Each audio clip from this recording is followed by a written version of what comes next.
And many thanks to all the industry executives for joining us. I'm really pleased to be here.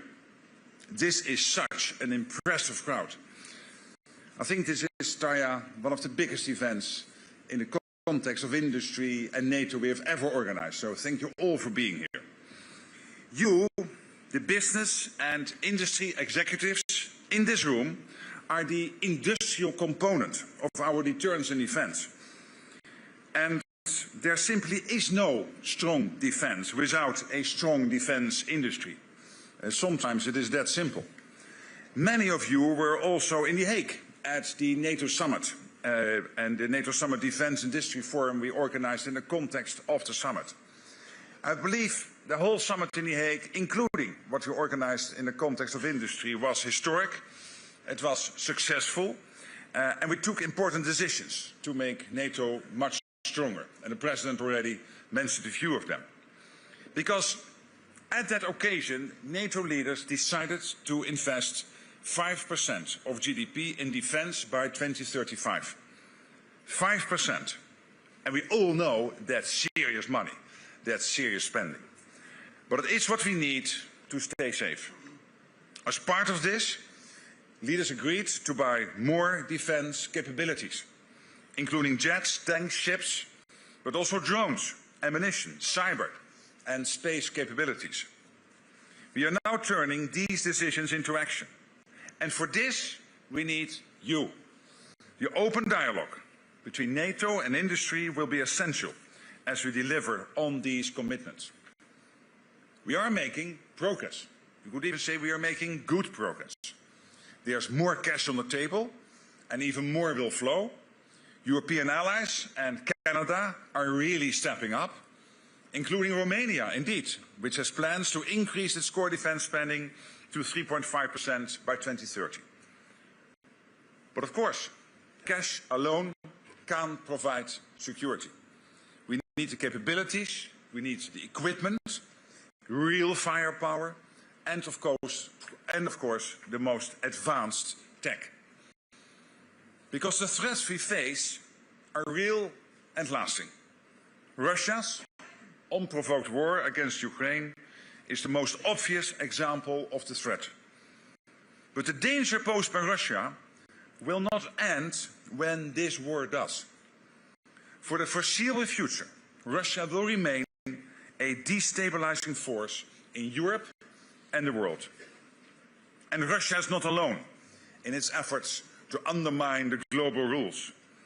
As you know, it is working with China, with North Korea, with Iran and others. They are increasing their defense industrial collaboration to unprecedented levels.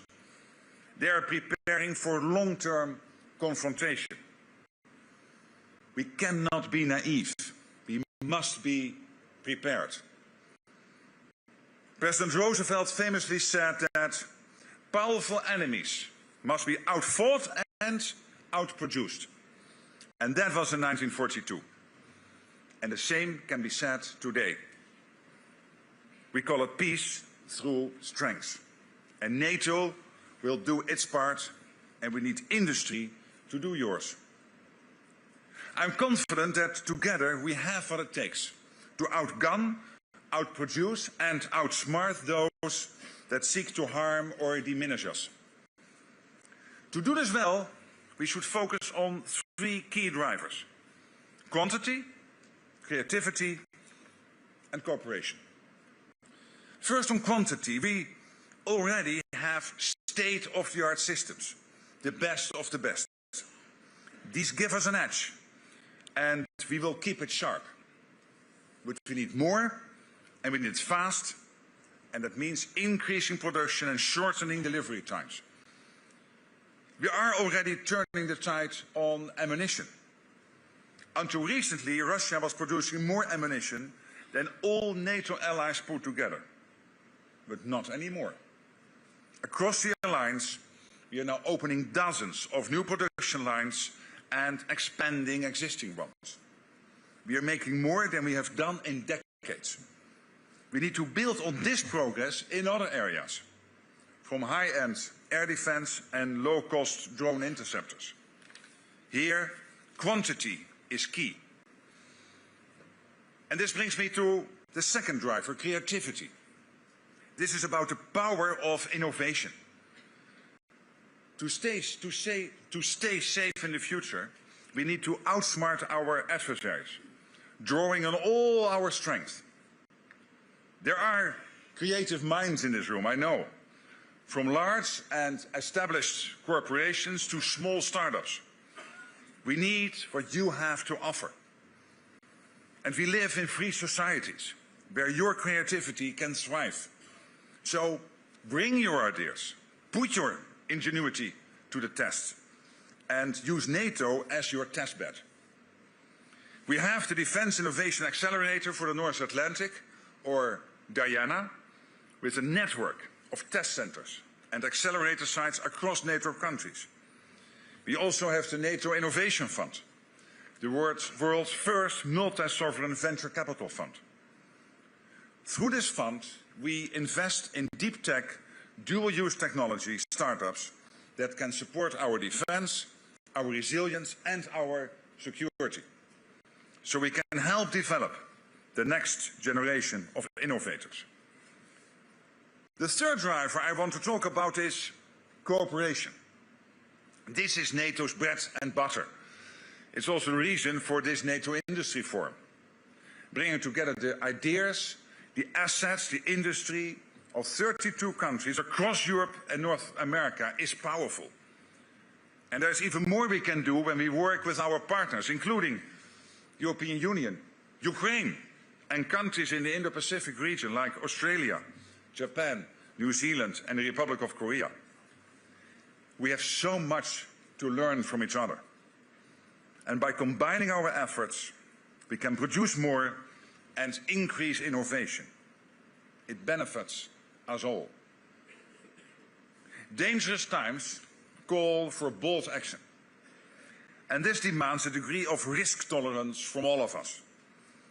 As leaders take the political risk, industry is being asked to take some business risk. As you think of your shareholders, this may make you nervous. You are waiting for governments to sign long-term contracts, I know. And you're right. Sometimes governments need to do that. But I can tell you that when it comes to investing more in our defense, the political will is there. You heard the President, you know the decisions we took in The Hague. The political will is there, the money is there, the demand is there, and our security depends on it. So, as your business leaders, perhaps we can make a deal. On my end, I will continue to do all I can to urge governments to walk the talk and sign the contracts. And I promise we will do all we can from NATO to expedite procurement and keep supporting innovation. Tarja, Pierre, you are with me on this, I know. But in exchange, you need to be ready. Step up supply, expand existing production lines and open new ones. Don't let the fear of future surplus capacity keep you from meeting the real needs we face today. I have every confidence that what you produce will be purchased. There are great business opportunities for all of you and real benefits for us all.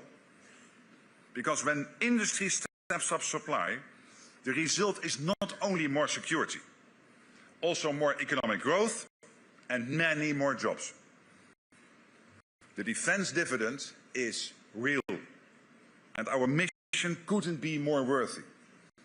So, let's work together to deliver a safer and more prosperous future for us all. Thank you very much.